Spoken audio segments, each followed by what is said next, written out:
ఇప్పుడు కుర్రాళ్ళకి ప్రేమ అనేది ఒక ప్యాషన్ అయిపోయింది. అవసరానికి ప్రేమ అనే పదాన్ని వాడుకుంటున్నారు. ప్రేమ అనే పదానికి ఒక్కొక్కరు ఒక్కొక్క నిర్వచనం చెప్తున్నారు. నిజమైన ప్రేమికులకు అంకితం మా ఈ ప్రేమ కథ. అవి మా కాలేజ్ డేస్. నేను నా ఫ్రెండ్ ఎప్పటిలాగే రోజు కాలేజ్కి వస్తాం. మా పక్కన బ్లూ డ్రెస్లో వెళ్తున్న అమ్మాయి మా జూనియర్. సీనియర్ రెస్పెక్ట్ ఇవ్వలేదని చెప్పి తను పిలిచి ర్యాగింగ్ చేస్తున్నాను. ఈలోపు నా ఫ్రెండ్ వచ్చి వద్దురా తను వదిలే అని చెప్పి తను పంపించాడు.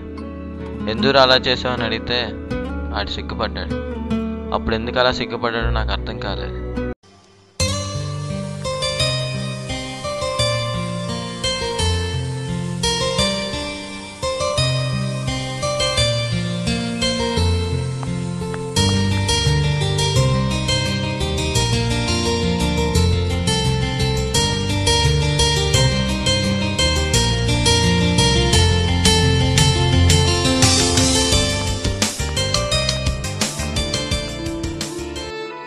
వాడు ఆ రోజు ఎందుకు అలా సిగ్గుపడ్డాడో నాకు ఈరోజు అర్థమైంది. చూసేదేమన్నా చెప్పేదేమన్నా అని అడిగాను. మళ్ళీ సిగ్గుపడ్డాడు. ఎలా అయితేనే నా ఫ్రెండ్ తన లవ్ని ఎక్స్ప్రెస్ చేయడానికి ఆ అమ్మాయి దగ్గరకు వెళ్ళాడు.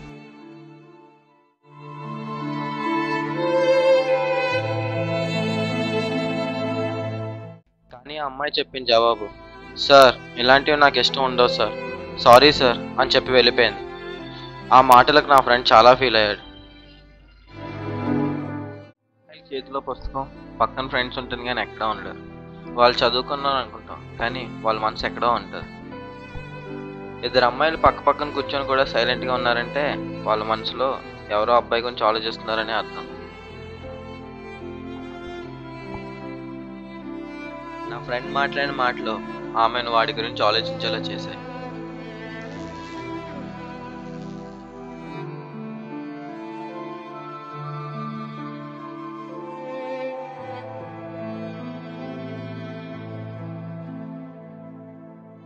కొన్ని రోజుల తర్వాత మళ్ళీ ఆమెతో తన లవ్ గురించి చెప్పాడు. ఎక్కడో చిన్న ఆశ ఆమె మనసు మారుతుందని, కానీ మారలేదు. నా ఫ్రెండ్ నన్ను ఎందుకు అవాయిడ్ చేస్తున్నావు, మీ పేరెంట్స్ ఒప్పుకోరేనా, ప్లీజ్ ఏదో ఒకటి చెప్పు, ఒకవేళ మీ పేరెంట్సే ప్రాబ్లం అయితే నేను ఒప్పిస్తాను అన్నాడు. అసలు విషయం ఏంటంటే తన పేరెంట్స్ చనిపోయారని అప్పుడే తనకు తెలిసింది.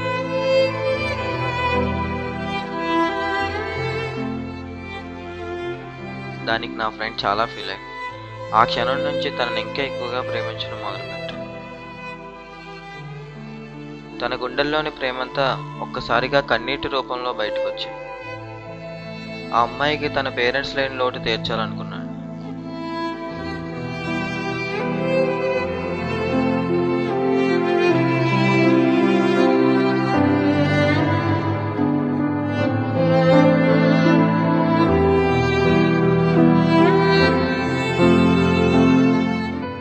నెక్స్ట్ డే ఆ అమ్మాయి బర్త్డే.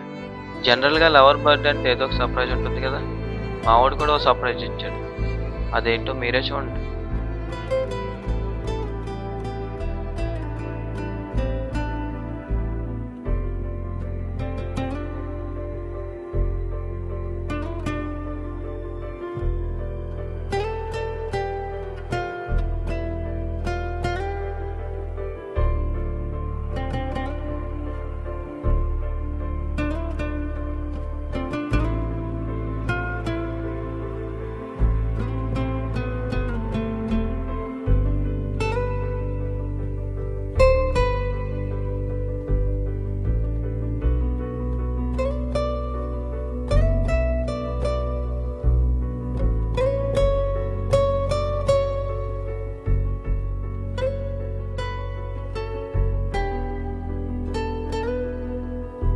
వాడు ఎలా సర్ప్రైజ్ ఇచ్చాడంటే అప్పటి వరకు 142 రోజెస్ ఇప్పించాడు వాళ్ళ ఫ్రెండ్స్ అందరి చేత. ఆ రోజంతా వాడి కోసం ఎదురు చూసింది.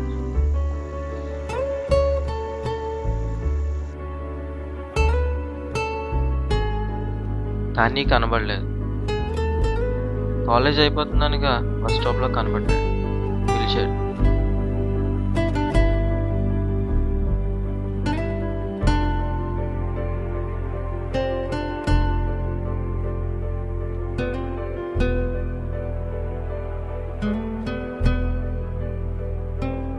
తర్వాత వాడు కూడా ఒక రోజు ఇచ్చాడు. ఇందులో స్పెషల్ ఏంటి అనుకుంటున్నారా? వాడిచ్చింది 143 రోజు. దట్ మీన్స్ 143 రోజు. ఫ్లవర్ ఇచ్చి ఐ లవ్ యూ చెప్పాడు. ఒక గిఫ్ట్ కూడా ఇచ్చాడు.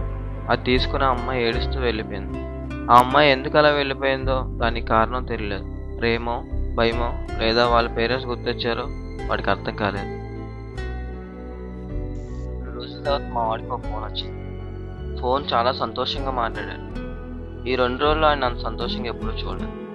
నేను అనుకునేది నిజమైతే ఫోన్ చేసిన లావణ్య అయ్యి ఉండొచ్చు.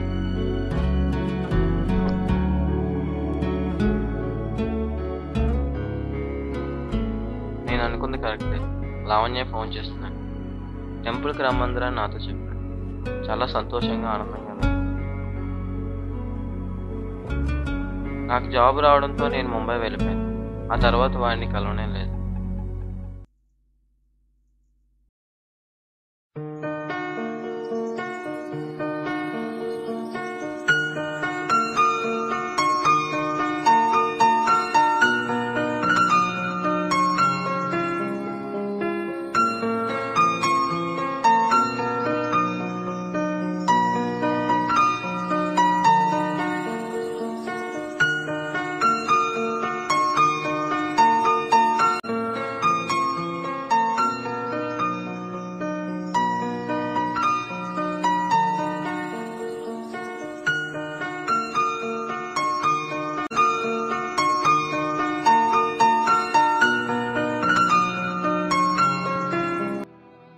సంవత్సరం తర్వాత వాడిని కలవడానికి వాళ్ళ ఇంటికి వెళ్ళాను.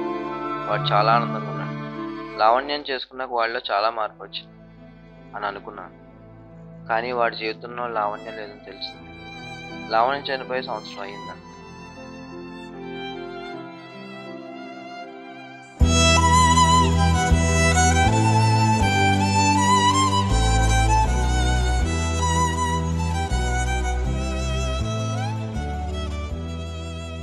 లావణ్య జ్ఞాపకంతో ఒక పాపను పెంచుకుంటాడు. ఏంట్రా ఇదంతా అని అడిగాను. వాడు మనం ప్రేమించిన అమ్మాయి కోసం చనిపోవడం లేదా అమ్మాయిని చంపడం ఫోలిష్నెస్ రా అన్నాడు. అప్పుడు మా ఫ్రెండ్స్ని గుర్తు తెచ్చుకున్నాను.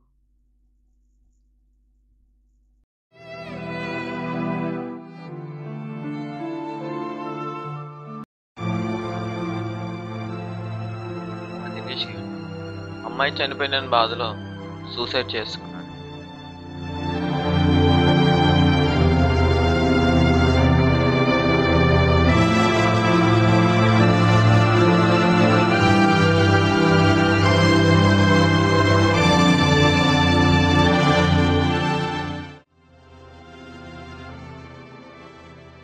వాళ్ళలాగే నా ఫ్రెండ్ గౌతమ్ కూడా ప్రేమ కోసం వ్యసనాలకు బానిస అయిపోయాడు.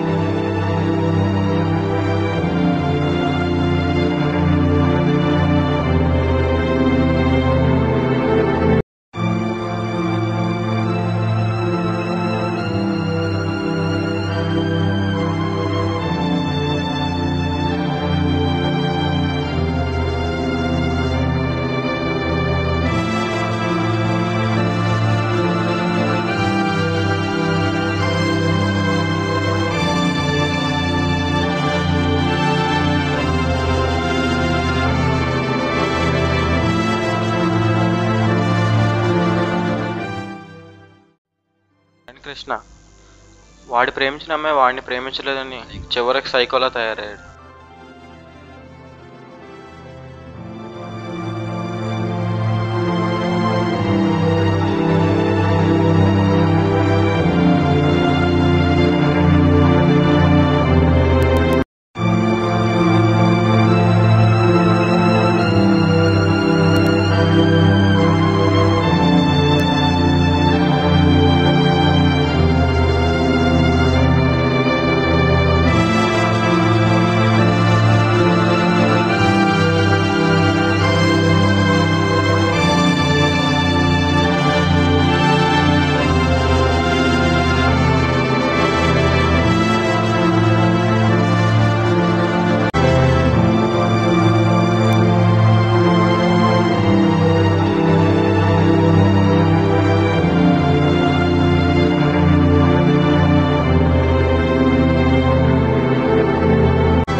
కానీ నా ఫ్రెండ్ వివేక్ తన జీవితాన్ని సరిదిద్దుకున్నాడు. ఇలా చాలామంది ప్రేమించిన అమ్మాయి కోసం చనిపోతున్నారు. కొంతమంది అయితే ప్రేమించలేదని కారణంతో యాసిడ్లు అయిపోసి ప్రేమోన్మాదుల్లా తయారవుతున్నారు.